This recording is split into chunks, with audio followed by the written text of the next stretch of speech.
el gran éxito de estos canallas es su propaganda.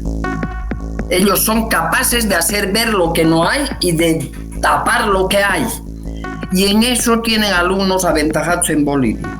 Este gobierno, igual que el cubano o el venezolano, debería estar buscando alternativas para mejorar la vida de la gente. No, el objetivo es la perpetuación en el poder. Porque no les importa, y es más, porque es una bonita manera de acabar de hundir la economía para tenernos de rodillas convertidos todos nosotros en mendigos de unos bonos inservibles, haciendo cola para una cosa y para la otra. Hay gente que dice que de a buenas no se puede conseguir nada. Yo no estaría tan segura de eso.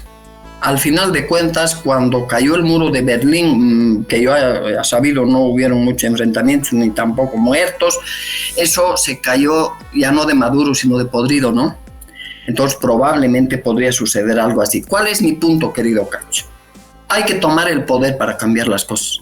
Este derrumbe de lo que han venido a llamar Estado plurinacional, porque ya no hay Estado. Estamos viviendo en un territorio, yo no hablo ya de, como abogada, no veo Estado boliviano, un territorio llamado Bolivia, donde es más o menos sálvese quien pueda, para recuperarnos de esto y entonces encargarnos de la economía y de todo lo demás, es necesario tomar el poder.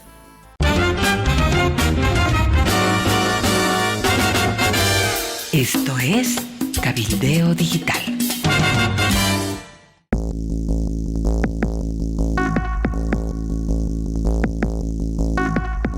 Hola amigos del planeta, ¿cómo están? Estamos en la sección de entrevistas de último momento.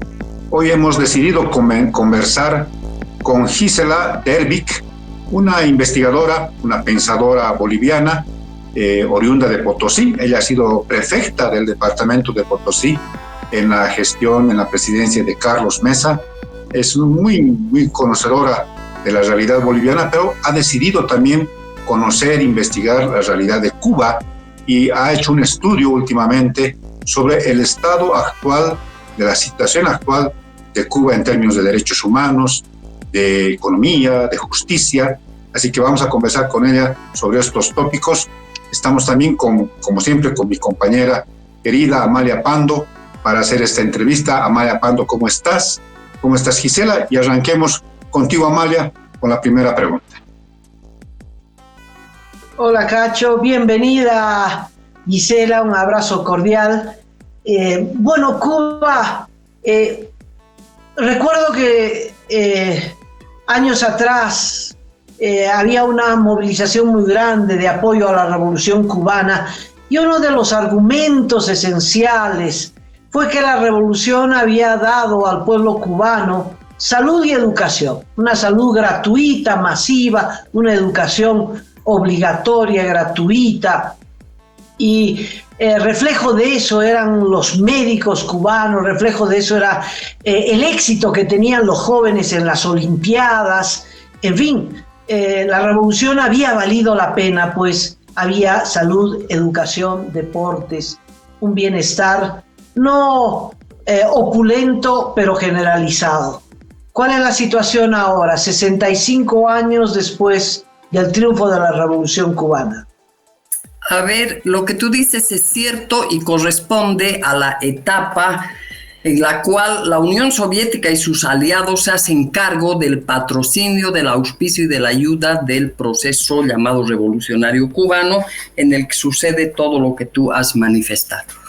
Ahí hay un primer talón de Aquiles. No se trata de un logro independiente de Cuba, sino más bien del resultado de esa subvención que a la larga demuestra ser un modelo de parasitación. Después habrá posibilidad seguramente de hablar. Bueno, lo que vemos ahora son las consecuencias de la total falta de aplicación de políticas serias y responsables que se orienten a resolver los problemas de la gente en ese marco de búsqueda de justicia.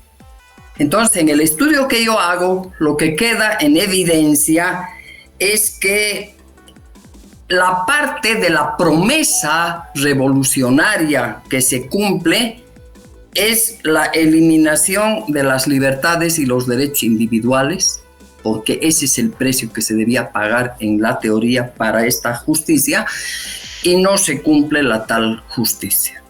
Cuando cae la Unión Soviética empieza lo que llaman eufemísticamente un periodo especial en el que pasan muy malos momentos, hasta que luego surge otro país del cual parasitan terriblemente, y ese es Venezuela. Chávez compra la receta del poder eterno a la dictadura cubana a cambio de un despilfarro de los propios recursos de Venezuela, hasta que en 2014, cuando Venezuela ya no puede más, se acaba también esa fuente de ingresos y Cuba se las ve otra vez en figurillas. Hoy día, Amalia, querido Cacho, no es una exageración decir que la gente en Cuba ni siquiera ya sobrevive, ¿no? Yo utilizo una expresión más dura que en algún momento se utilizó para hablar de los cooperativistas mineros cuando los precios de los minerales estaban por debajo del suelo y seguían arañando las entrañas del Cerro Rico. La gente en Cuba está durando, es decir, literalmente se muere de hambre. No hay tal salud ni educación, no hay vivienda, no hay servicios básicos, ni siquiera el saneamiento básico mínimo. Hoy día he visto un artículo en una de las revistas más serias, El Estornudo, están inundados de basura, se los comen las enfermedades, los ratones, es realmente algo deplorable. Así que los logros de la revolución no existen, simple y llanamente. Siendo así, Gisela, ¿qué es lo que viene? O sea, está dramática la situación, no hay posibilidades de una subsistencia mínimamente en condiciones humanas. ¿Qué es lo que se viene para la isla? Bueno, lo primero que yo diría es que el drama de Cuba es ser una isla, porque probablemente a nadie le afecta mucho, ni para bien ni para mal, que los cubanos estén en esa dramática situación. Están abandonados en la isla sobre el Caribe, no tienen vecinos que se sientan incómodos por una situación de esa naturaleza. Pero aquí voy a decir algo que es muchísimo más grave y que tiene que ver, está en directa relación con lo que estamos viviendo nosotros en Bolivia, lo que está viviendo la gente en Venezuela hace algunos años. Es una premisa falsa pensar que el régimen cubano tiene algún interés por mejorar de verdad la vida de la gente. En realidad el objetivo es la perpetuación en el poder.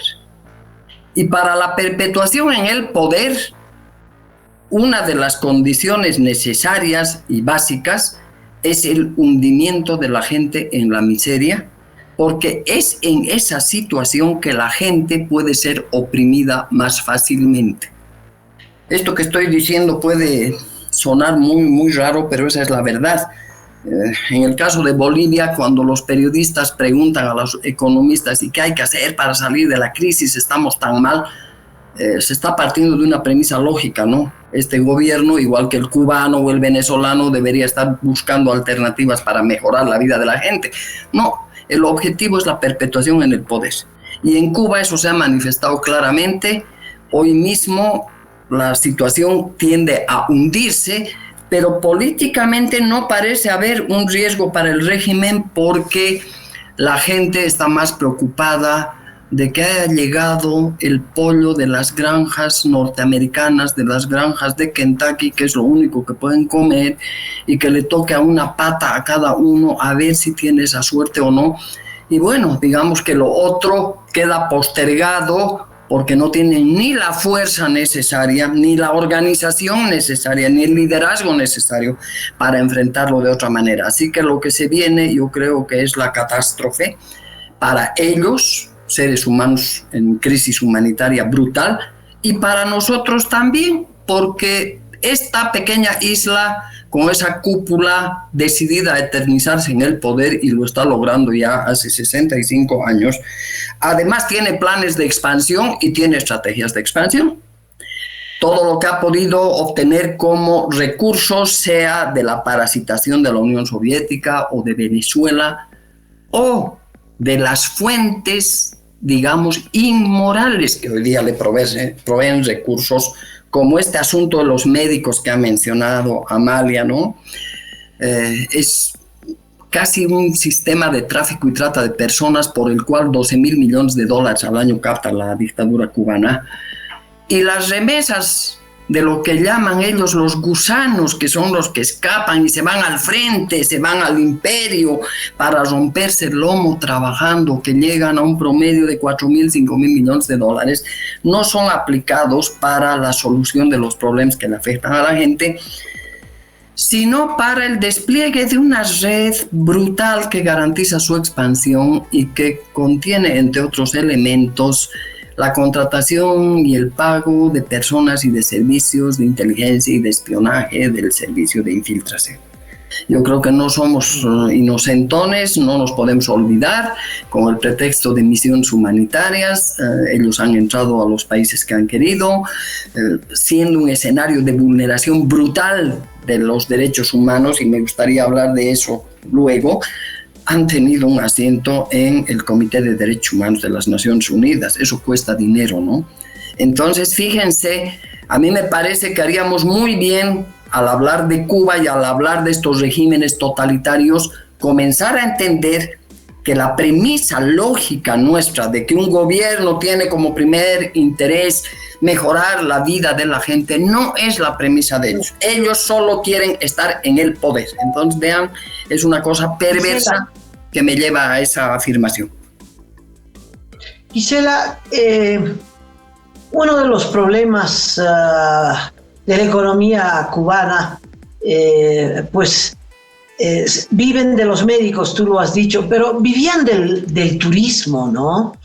Tenían la playa más hermosa del Caribe, vivían del turismo y recibieron inversiones españolas, en fin. Y vivían de la caña de azúcar, la industria azucarera era el motor de la economía y el que le daba el sueldo a los cubanos. Creo que a estas alturas solo quedan los médicos. ¿Qué pasó? ¿Cómo es que Cuba no puede hacer una granja de pollos? ¿Por qué tiene que esperar pollos de Kentucky? No, es difícil comprender, ¿no? Llegar a ese extremo de incapacidad de hacer pollos. Granjas de pollo es la cosa más fácil del mundo.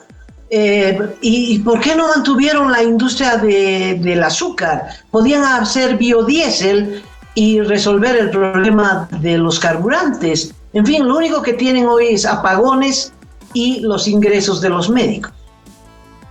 Es que en la propia pregunta tuya, querida Amalia, ya se deja ver la terrible respuesta.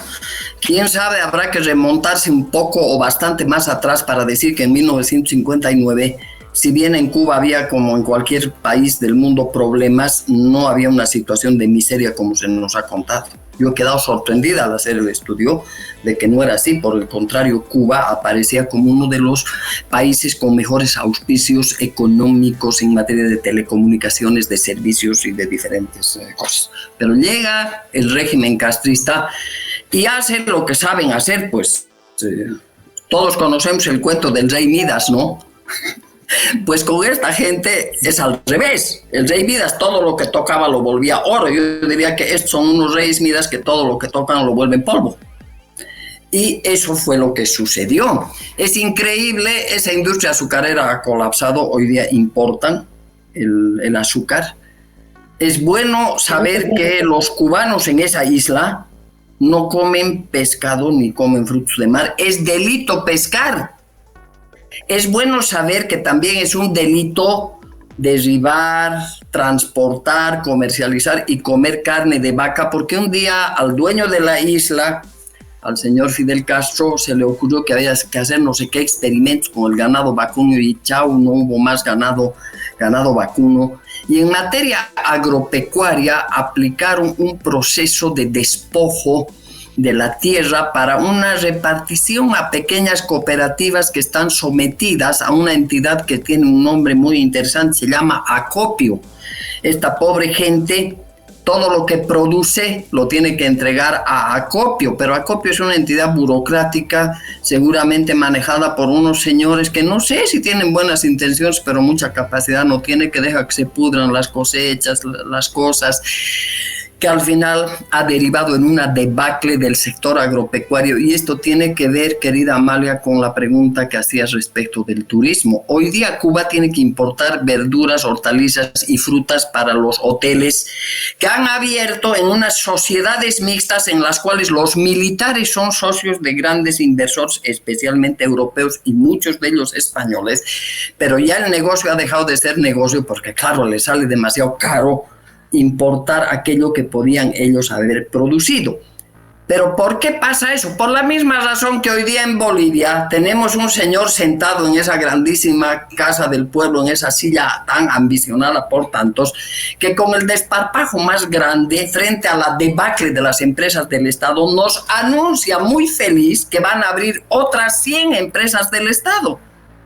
Porque no les importa, y es más, porque es una bonita manera de acabar de hundir la economía para tenernos de rodillas convertidos todos nosotros en mendigos de unos bonos inservibles, haciendo cola para una cosa y para la otra, mientras ellos se ocupan de los grandes negocios. Y aquí hay que decir algo que va a sonar feo, pero que es la verdad, que no son pues todos negocios blancos, hermosos y públicos, ¿no?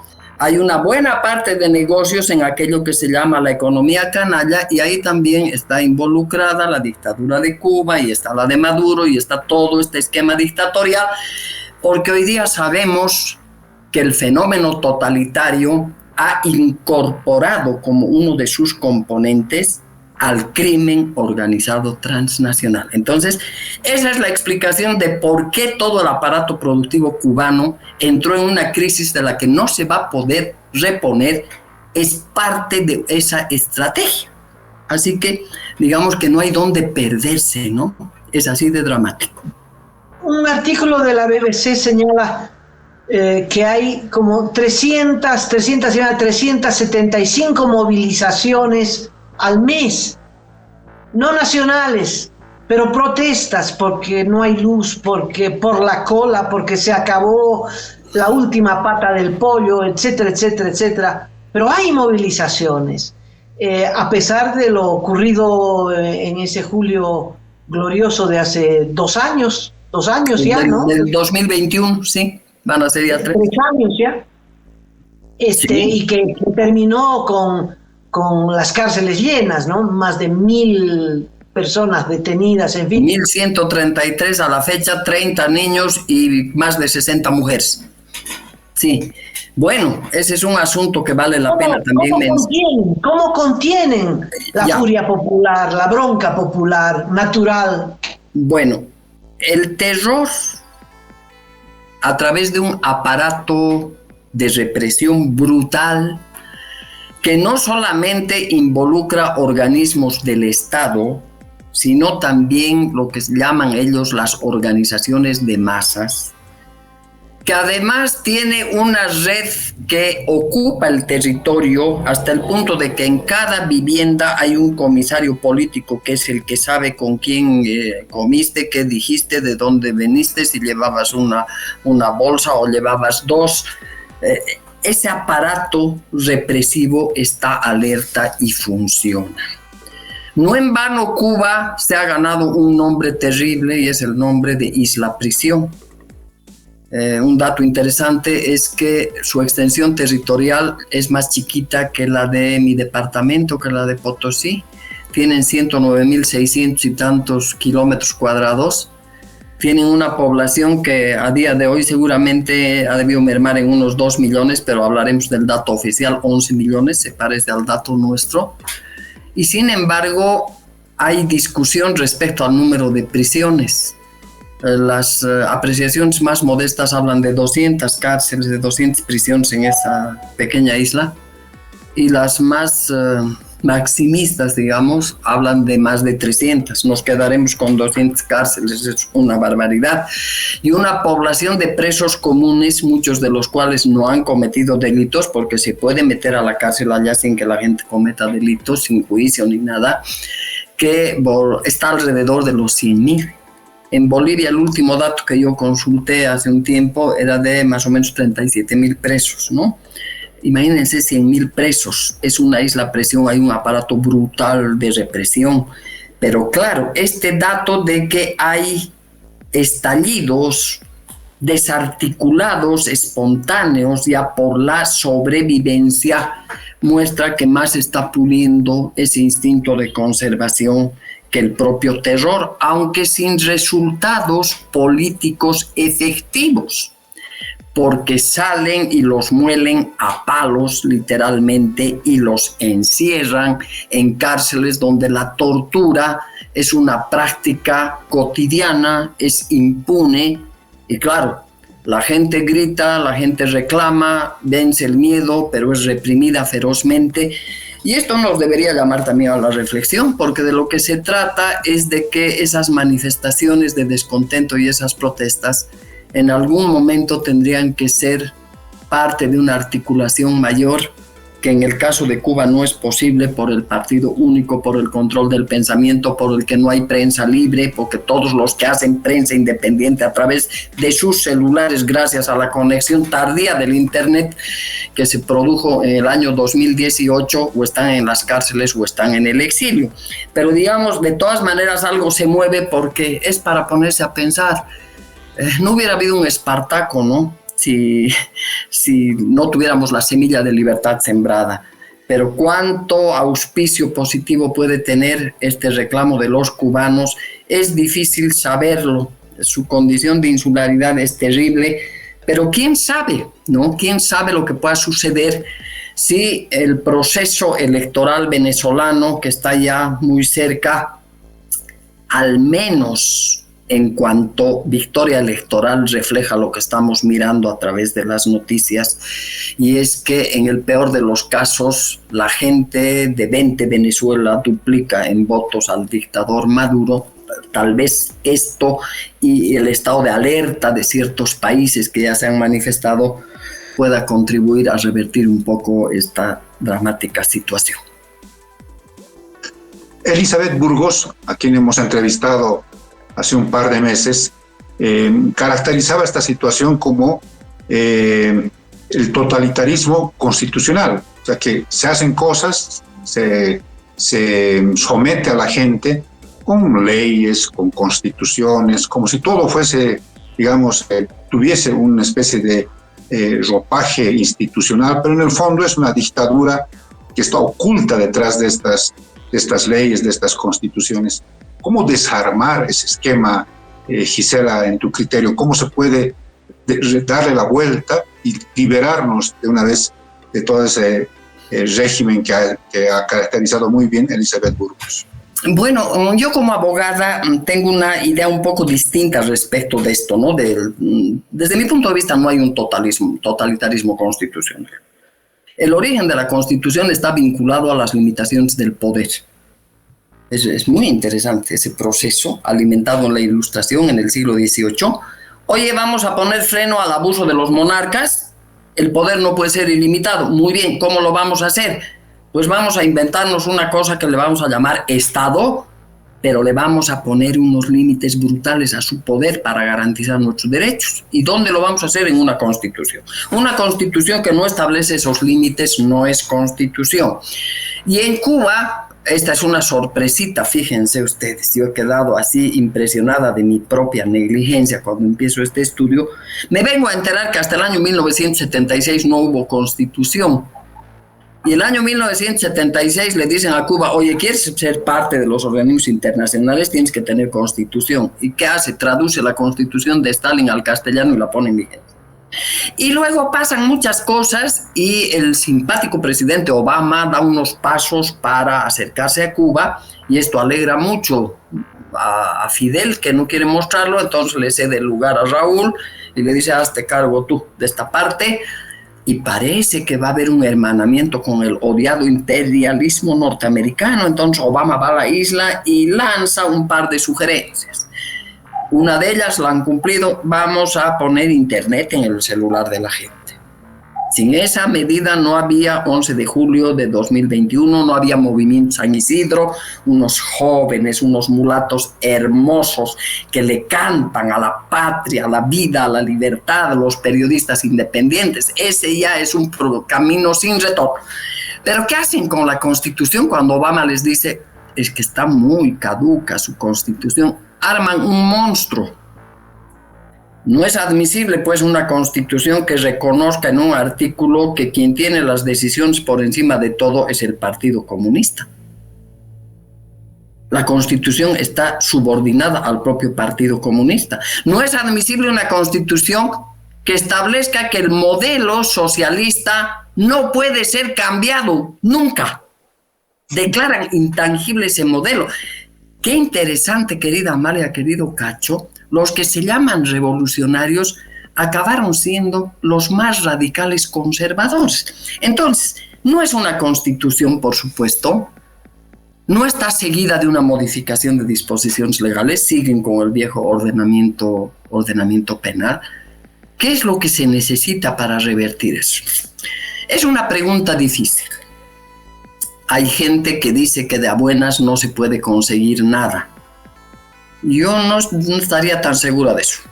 Al final de cuentas, cuando cayó el muro de Berlín, que yo he sabido no hubieron muchos enfrentamientos ni tampoco muertos, eso se cayó ya no de maduro sino de podrido, ¿no? Entonces probablemente podría suceder algo así. ¿Cuál es mi punto, querido Cacho? Hay que tomar el poder para cambiar las cosas. Ahora, ¿cómo se toma el poder? Bueno, eso es discutible, pero no hay vuelta, no hay otra forma. Una nueva revolución. No sé, lo que hizo Gorbachev en la ex Unión Soviética no fue precisamente eso, ¿no? Lo que está haciendo María Corina Machado, que más allá de la efectividad política es ya una victoria electoral, es algo impresionante. Es una figura materna. Hay un youtuber venezolano, hombre de calle, que desde el 90 está firme defendiendo la democracia, y él hace 2 meses decía esto es muy difícil, y hace 2 días sale y dice, qué increíble, voy a decir algo que no va a gustar a mucha gente. María Corina y Vente Venezuela eran la opción de los demócratas de Venezuela, de los opositores a este régimen del socialismo del siglo XXI. A estas alturas, además, es la opción de los chavistas, porque los chavistas se han distinguido de los maduristas. Yo creo que en Venezuela podríamos ver también un cambio si los vientos soplan en la dirección correcta sin necesidad de violencia, pero bueno, digamos que no podemos adivinar esto, solamente especular, pero tal vez para no perder de vista a nuestro país, porque alguien, Amalia, me ha cuestionado una vez, un amigo me ha dicho, ¿vos qué tanto hablas de Cuba? Eres boliviana. Es que yo digo, Cuba es también la madre del cordero, ¿no? Nos interesa lo que pasa en Cuba porque nos afecta. Pero ya, viendo esa lección, yo diría, señores, en Bolivia, para superar toda esta crisis, este derrumbe de lo que han venido a llamar Estado plurinacional, porque ya no hay Estado.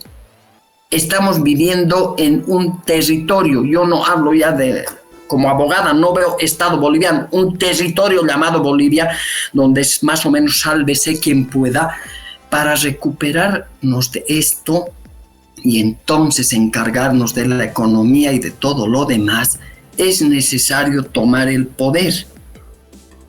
Y eso hay que hacerlo con las vías que se tienen y tenemos que marchar todos juntos por encima de nuestras diferencias. Por lo menos aquí tenemos la posibilidad de intentarlo. En Cuba están muchísimo más atrás, están durando físicamente y sin esperanza. Gisela, no necesitamos esperar 65 años ni los no sé cuántos de Venezuela. Venezuela en las próximas elecciones, en julio, 28 de julio, se abre una intensa luz de esperanza. Veremos qué pasa.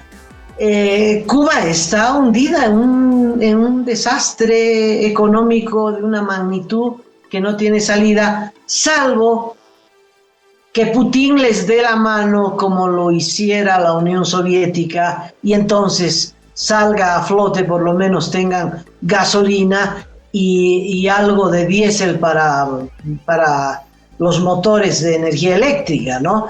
Pero estructuralmente parece que no tienen salida. Y Putin está complicado con sus propias cosas, ¿no es verdad? Pero siempre tiene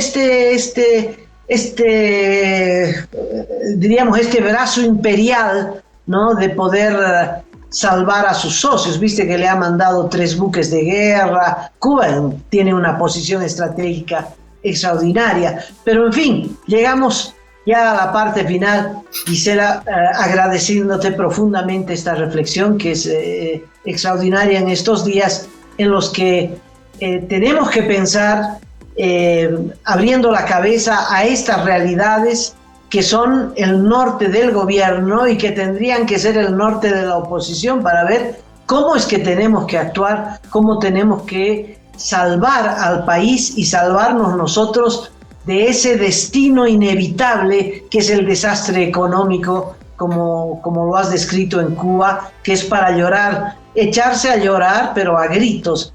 65 años de revolución para seguir en las colas con una ración de comida cada vez más chica.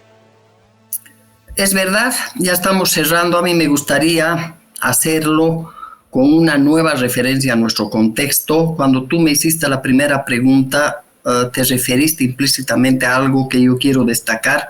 El gran éxito de estos canallas es su propaganda. Ellos son capaces de hacer ver lo que no hay y de tapar lo que hay. Y en eso tienen alumnos aventajados en Bolivia. Yo quiero decirles a quienes nos están viendo que tengo la certeza de que aquí hay un juego de roles que nos está llevando a engaño. Yo creo que se está preparando el retorno del que fugó con lágrimas en sus ojos en 2019, que el que está ahora ahí cuidándole la silla es un pagote que lo está haciendo con todo gusto porque no tiene alma de político, no tiene raigambe social, es una persona desarraigada de todos, pero por lo visto ha hecho buenas cositas para garantizarse el futuro. Así que cuidado que nos dejemos llevar a error. Es muy importante estar dispuestos a caminar juntos, a unirnos, porque la clave está en quitarles el poder. Te agradecemos mucho, Gisela, por tu tiempo, por esta conversación. Las cosas están muy complicadas en nuestro país, como tú las has mencionado. Debo decirles a ambas que en este momento en el que estamos haciendo la entrevista, han llegado militares a la Plaza Murillo con pasamontañas, con trajes de fajina, y están desalojando a la gente de la Plaza Murillo. No se sabe si es para asistir a la posesión del nuevo comandante del ejército o para alguna acción militar. Así está nuestro país, así que hay que estar, como tú dices, atentos, muy conectados con la realidad del país, porque se juega también el futuro de nuestra democracia. Querida Gisela, muchísimas gracias. Amalia, muchas gracias por estar en la entrevista también, así que en cualquier momento estaremos con ustedes, amigas y amigos. Muchas gracias y hasta muy pronto. Abrazo. No, querida, adiós y a ver más allá de lo evidente. Así es.